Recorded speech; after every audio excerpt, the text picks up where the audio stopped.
पाण्याला जाते पाणी घेऊन येते, अरे सोन्याचा गोळा तुला खायला देते, लोण्याचा गोळा तुला खायला देते, खायला देते पाणी घेऊन येते, खायला देते पाणी घेऊन येते, रडू नको बाळा अरे मी पाण्याला जाते, रडू नको बाळा अरे मी पाण्याला जाते, पाण्याला जाते पाणी घेऊन येते, पाण्याला जाते पाणी घेऊन येते, पाण्याला जाते पाणी घेऊन येते. कुंडलिक वर्धरी विठ्ठल श्री ज्ञानदेव तुकाराम पंढरीनाथ भगवान की जय. माऊली बोलो सदगुरु भगवान की, संत श्री आसाराम जी बापू की जय श्री राम, भारत माता की. तो आज बुलेट का दूसरा दिन है और ये वारकरी बच्चों ने परफॉर्मेंस दिखाया है, इसके लिए जोरदार ताली होनी चाहिए, और ऐसी ताली कि कम से कम उसकी आवाज 1 किलोमीटर तक जानी चाहिए. फिर से एक बार जोरदार ताली. और बापू के बच्चे पक्का 100% लॉक कर दूं, लॉक कर दूं क्या? ये हम केबीएस थोड़ी खिला रहे हैं. चलिए डिबेट की शुरुआत करते हैं. लेकिन अभी ये जो 5 बच्चे देख रहे हैं गुरुकुल के बच्चे हैं, और 2 बच्चे हमारे बीच मुख्य अतिथि रहेंगे. ये हमारे अतिथि हैं और 2 हमारे मुख्य अतिथि रहेंगे. आप सबकी तरफ से जो बॉलिंग फेंका जाएगा, और शायद अगर कैच नहीं कर पाए तो वो 2 बच्चे कैच कर ले. ऐसे 2 बच्चे मुझे चाहिए. कहाँ गए? आ जाओ. और दादा एक और कोई बच्चा फाइटर, चलो आ जाओ. आप इस साइड खड़े रहो. एक काम करते हैं, भेजा दीजिए. मैं अहमदाबाद गुरुकुल से आया हूँ. मैं जयपुर गुरुकुल से आया हूँ. नाम क्या हुआ? रविराज चौधरी. इनके लिए जोरदार ताली होनी चाहिए. आप भी है क्या? आप भी है? नहीं बताइए. मैं नचिकेता कश्यप आगरा गुरुकुल से आया हूँ. आगरा गुरुकुल की जोरदार ताली. आप कहाँ से हैं? मैं भोपाल गुरुकुल से. भोपाल गुरुकुल, जोरदार ताली. हरिओम, मेरा नाम राघव पांडे है और मैं छिंदवाड़ा गुरुकुल को यहाँ प्रस्तुत करने जा रहा हूँ. छिंदवाड़ा गुरुकुल, सभी गुरुकुल के बच्चे मौजूद हैं, और उसके साथ साथ हमारे 2 खास मेहमान हैं, उनसे भी बोलो. मेरा नाम सायराज गणेश जगदड़े और हम श्री माऊली बाल संस्कार वारकरी शिक्षण संस्था से आए. मेरा नाम वैष्णवी भोसेव गवारे, मैं श्री माऊली बाल संस्कार वारकरी शिक्षण संस्था की तरफ से हमारे गुरुवारी स्वप्निल महाराज का आने इनके मार्गदर्शन से आए. चलिए जोरदार ताली होनी चाहिए. और मैं आपको जैसे कल बताया था, ये वास्तव में ऐतिहासिक डिबेट है. आप सबको घर पे जब टीवी चैनल खोलते हैं तो आपको डिबेट देखने का मौका मिलता है, लेकिन इस तरह का डिबेट कहीं नहीं मिलता है. ये बात 100% है. मैं आपको बता देना चाहता हूं, डिबेट का मतलब होता है समाज में अच्छा दिशा दिखाना, समाज को अच्छा दिशा दिखाना. लेकिन डिबेट के माध्यम से आज हमारे देश में समाज को गुमराह किया जाता है. तो ऐसे डिबेट को बाइकआउट करना चाहिए, नहीं करना चाहिए? करना चाहिए, नहीं करना चाहिए? अरे जोर से बोलो, शेर की तरह बोलो. अरे गरज कर बोलो ना, पीछे वाले. करना चाहिए, नहीं करना चाहिए? जो डिबेट समाज को नुकसान पहुंचाए वैसे डिबेट को बाइकआउट करना चाहिए, नहीं करना चाहिए? तो डिबेट कैसे होनी चाहिए? डिबेट आज यहाँ पे होने वाला है वैसा होना चाहिए. और बापू के बच्चे समाज को, बापू के बच्चे समाज को दिशा दे रहा है, समाज को दिखा रहा है. और वैसे महान हस्ती जो अपने आप को टीवी चैनल पे बहुत बड़ा प्रेजेंटेशन देते हैं, अपने आप को बहुत बड़ा हीरो समझते हैं, वैसे लोगों को खासकर आज ये छोटे छोटे गुरुकुल के बच्चे और बाल संस्कार के बच्चे सिखाएंगे कि डिबेट कैसा होता है.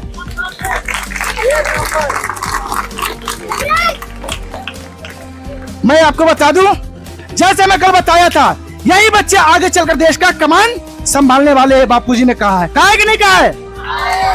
आपको ऐसा लगता है जब आप इसके उम्र में थे, जब इतने बड़े आप थे, तो जितने ज्ञान की बातें बच्चे कर रहे हैं, क्या आप लोग कर पाते थे? नहीं कर पाते थे. हमें तो जहां तक मुझे लगता है, इतना जो इस एज में हम कपड़े भी सही से नहीं पहन पाते थे. सही बात है ना। इस एज में हम कपड़े भी सही से नहीं पहन पाते थे, लेकिन इस एज में आज बच्चे ज्ञान की बातें कर रहे हैं और हम सबको बड़े लोगों को सिखा रहे हैं। तो चलिए बिना देर किए मैं डिबेट की शुरुआत करता हूं। और आज हमारे बीच इतना जनता जनार्दन मौजूद है और हमारे बच्चे मौजूद हैं। सवाल सब जगह से होगा, लेकिन सबसे पहले हमें ध्यान रखना है कि हम कहां पे बैठे हैं। कहां पे बैठे हैं? बापूजी के। तो सवाल कैसी होनी चाहिए? बाहर के सवाल होनी चाहिए क्या? फालतू सवाल चाहिए क्या? नहीं चाहिए ना। जगह की मर्यादा है, जहां पे हम बैठे हैं वहां पे आध्यात्मिक सवाल होनी चाहिए। Gurukul versus convent, Gurukul convent में क्या डिफरेंट है, वैसी बातें होनी चाहिए। हमारे देश में गुरुकुल था, आज लुप्त हो गई, कॉन्वेंट में बदल दिया गया, उसके ऊपर चर्चा होनी चाहिए। कोई बाहर के विवाद नहीं होगा, चाहे बाहर के सवाल नहीं होने चाहिए। समझ में आ गया? और ये डिबेट के माध्यम से हम समाज को दिखाना चाहते हैं कि आज बापू के छोटे छोटे नन्हे मुन्ने प्यारे प्यारे बाल संस्कार के बच्चे जो कर रहे हैं ना, दुनिया के बड़े बड़े हीरो नहीं कर पाएंगे, वो बच्चे कर पा रहे हैं। चलिए अब मैं डिबेट की शुरुआत करता हूं। सबसे पहला सवाल, आप सब रेडी है डिबेट के लिए? रेडी है? शेर की तरह गर्जो ना भाई। चलो सवाल, चलिए खड़े हो जाइए। हम ऐसा कौन सा पाप करते हैं जो हम पेड़ बनते हैं? हम ऐसा कौन सा पाप करते हैं जो पेड़ बनते हैं? जवाब किनसे चाहिए आपको? जो व्यक्ति अपने पूरे जीवन में विषय वासना में लिप्त रहता है, डूबा हुआ रहता है, वो देखिए बहुत सारे पाप होते हैं, बहुत सारे कर्म होते हैं कि जो मतलब व्यक्ति अपना कर सकता है, लेकिन जो व्यक्ति विशेष जो मतलब विषय वासना में जो लिप्त रहता है, वो मेनली कहा गया है कि वो पेड़ बनता है। जो मतलब जो सत्कर्म ना करे वो तो हर पाप करते ही हैं, लेकिन जो अगर ऐसे पाप करे कि मतलब जो भगवान की तरफ ना लगे, जो विषय वासना में ज़्यादातर इसमें कहा गया है कि क्योंकि उसमें जो हमारी मन इंद्रियां हैं वो एक ये जो पेड़ हैं हमारे, इनके पास मतलब देखा जाए तो मतलब ये अभी ना कुछ चल सकते ना कुछ ऐसा कर सकते, तो उन्होंने पिछले जन्म में कुछ ऐसा पाप किया होगा जिनके इसलिए इनके पास वो इंद्रियां नहीं है। सीधे सवाल में कहा जाए तो मुझे ऐसा लगता है कि जिस इंसान के पास जैसी आसक्ति होती है वैसा पूर्व जन्म होता है। सही जवाब है, तो जोरदार ताली एक बार होनी चाहिए ना। चलिए अगले सवाल, बाड़करी बच्चे। मुझे बताओ, जब रावण ने सीता माता का हरण किया था, तब हमारे हनुमंत जी जब सीता माता को ढूंढने के लिए निकले, तब हनुमंत जी को किसने बताया कि हमारी सीता माता लंके के उस पार है? और मुझे वैसा भी बताओ कि जब हनुमंत जी को बात आई कि हमें समुद्र के उस तरफ जाना है, तब हनुमंत जी को किसने बताया, किसने उनके शक्ति का एहसास कर दिया? चलिए कौन बताएगा? चलिए जी। उन देवी जी का नाम था स्वयं प्रभा जी, जिन्होंने हनुमान जी को बताया था। और एक और चीज़ याद है कि मतलब जब वे लोग वहाँ पहुँचे थे, हनुमान जी मतलब उन्होंने स्वयं प्रभा जी ने बस इतना बताया था कि देवी मैया आपको समुद्र के तट पे मिलेगी, मतलब वहाँ अगर आप जाओगे तो आपको जल्दी मिल जाएगी। लेकिन जटायु जी ने बताया था कि मतलब हाँ वहाँ पर लंका में है सीता मैया। तालिया, इसी का नाम है डिबेट। अगर टीवी चैनल पे ऐसा किया जाए ना तो लोग आपस में झगड़ जाएंगे, लेकिन यहाँ पे एक दूसरे को क्या करते हैं? प्रोत्साहित, सपोर्ट करते हैं। यही बापू के बच्चे की पहचान है। मुझे बताओ कि गणेश चतुर्थी पर चांद को क्यों नहीं देखना चाहिए? गणेश चतुर्थी पे चांद को क्यों नहीं देखना चाहिए? जब गणपति बप्पा जा रहे थे, तो जाते जाते गणपति बप्पा मूषक राज्य पर जा रहे थे, और जाते जाते मूषक राज्य गिर गए और गणपति बप्पा भी गिर गए, तो चांद उन पर हंसा, और हंसने के बाद गणपति बप्पा ने उनको शाप दिया। लेकिन इस पर किसी का विश्वास नहीं था, इसलिए इस पर किसी का विश्वास बैठे, इसलिए हमारे भगवान श्री कृष्ण को पता था। फिर भी जब गणेश चतुर्थी थी, तब हमारे भगवान श्री कृष्ण ने चांद को देखा, और भगवान श्री कृष्ण मन में बोले कि अरे मैंने तो चांद देख लिया, अब मुझ पर कोई ना कोई कलंक लगेगा। तो फिर रुक्मिणी माता बोले कि आप क्या बोले अभी? भगवान श्री कृष्ण बोले मैंने अभी चांद देखा है और आज गणेश चतुर्थी है, आज चांद नहीं देखना था, मैंने चांद देख लिया, तो फिर मुझ पर इस वर्ष में कोई ना कोई ऐसा कलंक लगेगा। तो फिर रुक्मिणी माता बोले अरे आप तो भगवान हो, आप पर कैसा कलंक लगेगा? तब भगवान श्री कृष्ण बोले, ये नियति है, नियति का फल भगवान को भी नहीं चुका। तो फिर आगे जाकर क्या हुआ, एक सत्रजित नामक एक ब्राह्मण था, और उस ब्राह्मण को, वो ब्राह्मण सूर्यदेव की रोज उपासना करता था। और उसके बाद सूर्यदेव उसे एक दिन दर्शन दिया, और सूर्यदेव ने पूछा कि मांगो, तुम्हें जो मांगना है, मतलब उसे वरदान मांगने के लिए कहा। तो फिर उसने कहा कि उसने एक सूर्यदेव से एक मणि मांगा, और सूर्यदेव ने उस सत्रजित को एक मणि दिया। वो मणि कैसा था? उस मणि का नाम था सेमेंतिक मणि। वो सूर्य जितना ही तेजस्वी था, और उस मणि से सत्रजित को हर रोज 78 क्विंटल सोना मिलता था। इतना ज्यादा सोना मिलता था उसे। और धीरे धीरे ये बात फैलने लगी, और ये बात भगवान श्री कृष्ण को पता चली। तो श्री कृष्ण बोले कि कौन है, उसे हमारे दरबार में बुलाओ।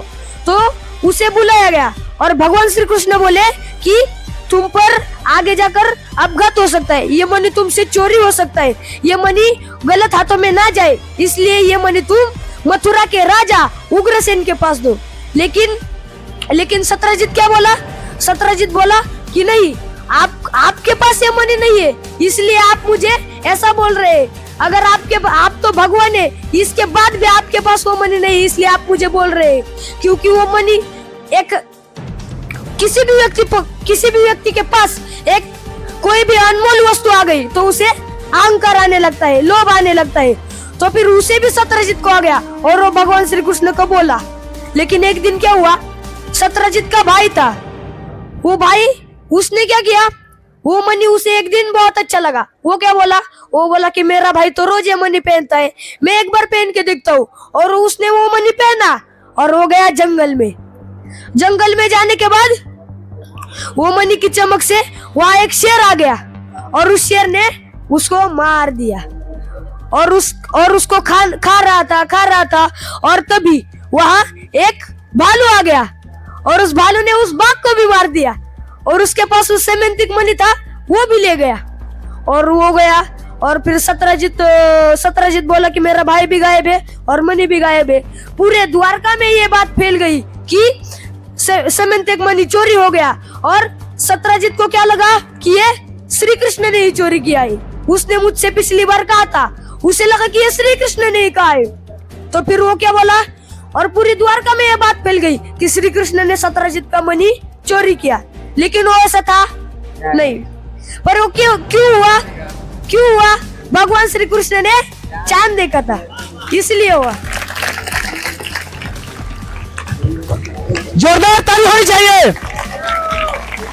और मुझे लगता है इतना लंबा चौड़ा जवाब बोलना चाहिए क्या?